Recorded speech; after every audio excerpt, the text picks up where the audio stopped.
తిరుపతి జిల్లా వరదయ్యపాలెం మండలంలో గంజాయి పట్టుబడింది. గంజాయిని అక్రమంగా తరలిస్తున్నారన్న సమాచారంతో పోలీసులు దాడులు చేయక 4 కిలోల గంజాయిని స్వాధీనం చేసుకున్నారు. 7 నుంచి 4 కిలోల గంజాయి, 2 బైక్లు, 4 సెల్ ఫోన్లను స్వాధీనం చేసుకున్నామన్నారు. 7 అరెస్ట్ చేసి రిమాండ్కు తరలించామన్నారు. మండలంలో గంజాయి అక్రమ రవాణాపై, వాడకంపై ఉక్కుపాదం మోపారని, ఎవరైనా గంజాయి విక్రయిస్తే కఠిన చర్యలు తీసుకుంటామని ఎస్ఐ తెలిపారు. ప్రభుత్వం ప్రిస్టేజ్గా తీసుకున్నటువంటి గంజాయి నియంత్రణలో భాగంగా గంజాయి తాగేవారి మీద, గంజాయి అమ్మేవారి మీద ఎక్కువగా దృష్టి పెట్టడం జరిగింది.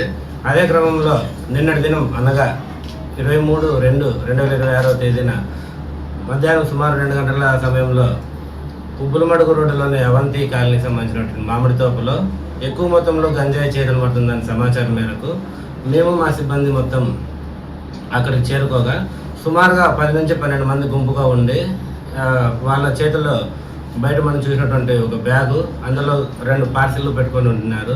పోలీసు వారు మమ్మల్ని చూసి అక్కడి నుంచి చాలా మంది వరకు పరిగెత్తి వెళ్ళిపోయినారు. మేము మా సిబ్బంది పట్టుకున్న వారిలో 7 మంది మాకి అక్కడ దొరికినారు. ఆ 7 మంది మన్నార్ పోలూరు విలేజ్ సుల్లూరుపేటకి